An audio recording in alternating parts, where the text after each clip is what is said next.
নমস্কার বন্ধুরা, আজ আমি আপনাদের তৈরি করে দেখাবো সুজির একটি ভাজা পিঠের রেসিপি, যেটা কি খেতে ভীষণই টেস্টি হয়।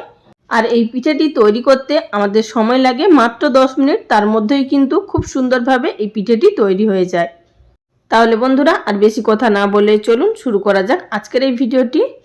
তো বন্ধুরা, সবার প্রথমে আমি এখানে গ্যাস ওভেনে একটি কড়াই বসিয়ে দিয়েছি। তার মধ্যে দিয়ে দিচ্ছি ছোট সাইজের নারকেল একটি কুড়িয়ে নিয়েছি। আর অবশ্যই কিন্তু নারকেলটা একদম মিহি করে কুড়িয়ে নেবেন।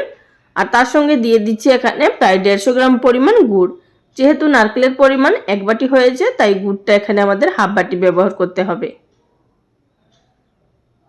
তো গুড়টা দিয়ে দেওয়ার পরে এবার নারকেলের সঙ্গে ভালোভাবে আমাদের মিশিয়ে জাল দিয়ে নিতে হবে। প্রথমে এখানে মিডিয়াম ফ্লেমে আমাদের জাল দিয়ে মিশিয়ে নিতে হবে। তারপর কিন্তু গ্যাসের ফ্লেম একেবারে লোতে করে দিতে হবে, তা না হলে কিন্তু তলার দিকে লেগে যেতে পারে। আর বন্ধুরা, আমি এখানে আখের গুড় ব্যবহার করেছি, আপনারা চাইলে অবশ্যই কিন্তু খেজুর গুড় ব্যবহার করতে পারেন। তো গুড়টা দেখতেই পাচ্ছেন মেল্ট হতে শুরু করছে, মানে গুড় থেকে জল ছেড়ে দিয়েছে। এইভাবে নাড়তে নাড়তে কিন্তু আমাদের যখন কড়া থেকে ছেড়ে আসবে, তখনই কিন্তু বুঝে নিতে হবে আমাদের এই নারকেলের পুরটা তৈরি হয়ে গেছে। এবার এটিকে নামিয়ে ঠান্ডা করতে রেখে দেব। ততক্ষণে আমরা একটি ডো তৈরি করে নেব পিঠের জন্য। তো গ্যাস ওভেনে আবারও কড়াইটা বসিয়ে দিয়েছি। তার মধ্যে দিয়ে দিচ্ছি একটি বাটির মাপ করে 2 বাটি পরিমাণ জল দিয়ে দিচ্ছি এর মধ্যে। আর এই বাটির মাপ করে কিন্তু আমাদের সুজিটাও ব্যবহার করতে হবে।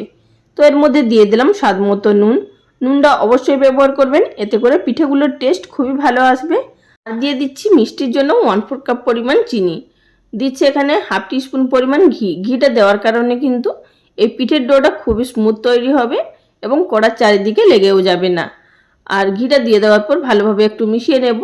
আর তাছাড়াও জলটা যত ভালোভাবে গরম হবে তত কিন্তু ঘিটা মেল্ট হয়ে যাবে। তো জলটা যখনই খুব ভালোভাবে ফুটে উঠবে, সেই পর্যায়ে কিন্তু গ্যাসের ফ্লেমটা একেবারে লোতে করে দিয়ে এক হাত দিয়ে সুজি দিতে হবে আর এক হাত দিয়ে অনবরত নাড়াচাড়া করে যেতে হবে। তো এর মধ্যে কিন্তু 1 বাটি সুজি ব্যবহার করা যাবে, তার কিন্তু বেশি আর সুজি ব্যবহার করা যাবে না। মানে 2 বাটি জলের জন্য 1 বাটি সুজি ব্যবহার করতে হবে। তো সুজিটা দিয়ে দেওয়ার পর নাড়াচাড়া করে মিশিয়ে নিতে হবে। এইভাবে গ্যাসের ফ্লেম লোতে থাকা অবস্থাতে নাড়তে নাড়তে কিন্তু সুজিটা খুব ভালোভাবে নরম হয়ে যাবে, মানে সিদ্ধ হয়ে যাবে আর কড়া থেকেও ছেড়ে আসবে। তো দেখতেই পাচ্ছেন আস্তে আস্তে কড়া থেকে ছাড়তে শুরু করছে। এই পর্যায়ে আমাদের বুঝে নিতে হবে যে আমাদের ডোটা একেবারে পারফেক্টভাবে তৈরি হয়ে গেছে আর কড়ার চারিদিকেও কিন্তু লেগেও যাচ্ছে না। তো এবার গ্যাসের ফ্লেমটাকে বন্ধ করে দিচ্ছি এবং এটিকে হালকা একটু ঠান্ডা হতে দেব। খুব বেশি কিন্তু ঠান্ডা করার প্রয়োজন নেই। আর বন্ধুরা, এই ডোর মধ্যে কিন্তু মিষ্টির পরিমাণটা কম ব্যবহার করতে হবে, যেহেতু আমরা এর মধ্যে কিন্তু স্টাফিং ভর্তি করব নারকেলের পুর। তো তার মধ্যেও মিষ্টি দেওয়া আছে। তো এবার এটিকে নামিয়ে নিয়েছি আর হালকা একটু ঠান্ডা করে নিয়েছি। এইভাবেই হাত ছোঁয়া গরম থাকা অবস্থাতেই আমাদের এটিকে মেখে নিতে হবে।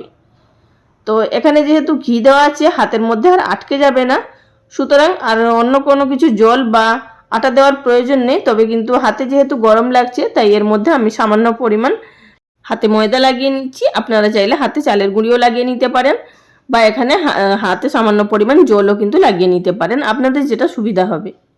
আর বন্ধুরা, আপনারা অবশ্যই কমেন্ট করে জানাবেন আপনারা কি ধরনের পিঠে দেখতে চান।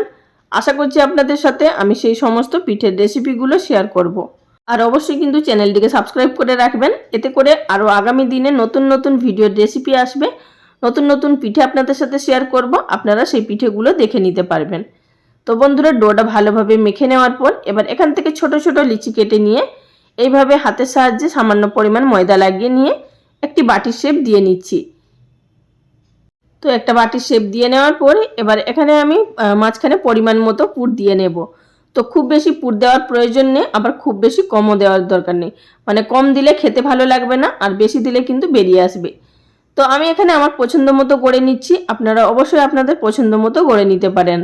এখানে গোলও রেখে দিতে পারেন বা চেপটাও করতে পারেন বা আপনাদের পছন্দ অনুযায়ী ডিজাইন দিয়ে দিতে পারেন। তো আমি আপনাদেরকে আরও একটি শেপ তৈরি করে দেখিয়ে দিচ্ছি, আপনাদের যেটা সুবিধা হবে আপনারা ঠিক সেইভাবেই করে নেবেন।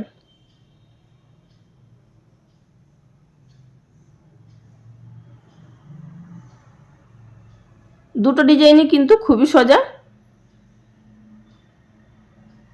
তো বন্ধুরা, সমস্ত পিঠেগুলো গড়ে নেওয়ার পর এবার চলে এসেছি সরাসরি ভেজে নেওয়ার পদ্ধতিতে। গ্যাস ওভেনের উপরে একটি কড়াই বসিয়ে তার মধ্যে পরিমাণ মতো সাদা তেল গরম করতে বসিয়ে দিয়েছি। তেল ভালোভাবে গরম হয়ে যাওয়ার পর গ্যাসের ফ্লেম লোতে করে দিয়ে এক একটা পিঠে আমি এর মধ্যে ছেড়ে দিচ্ছি।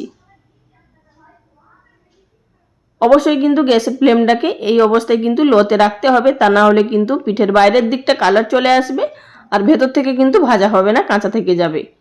তো পরিমাণ মতো এর মধ্যে দিয়ে আমি গ্যাসের ফ্লেমটা লোতে করে দিয়ে এটিকে প্রথমে মিনিট 5 জন্য একদিকটা হতে দিলাম, তারপরে অপর দিকে এগুলোকে উল্টে দিতে হবে।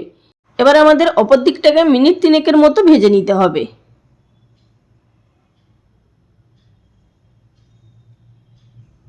তো উল্টে আমি এখানে অপর দিকটা মিনিট 3 মতো ভেজে নিলাম।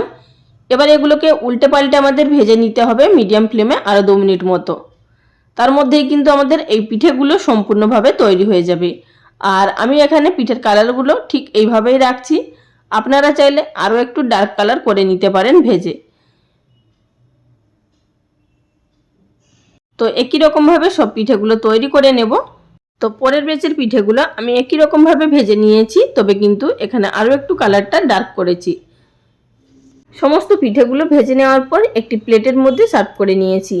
এবার বন্ধুরা আপনাদের দেখিয়ে দিচ্ছি যে এই পিঠেগুলো ঠিক কতটা নরম তুলতুলে এবং ভেতর থেকে কতটা জুসি হয়েছে। তো একটি পিঠে আমি এখানে আপনাদেরকে ভেঙে দেখিয়ে দিচ্ছি, তাহলে আপনারা ভালোভাবে বুঝতে পারবেন। তো বন্ধুরা আশা করি দেখে বুঝতে পারছেন যে ভেতর থেকে ঠিক কতটা পুরে ভর্তি এবং জুসি, আর খেতেও অপূর্ব টেস্ট লাগে। তাহলে বন্ধুরা আজকের ভিডিওটা এখানেই শেষ করলাম। সবাই ভালো থাকবেন, নমস্কার।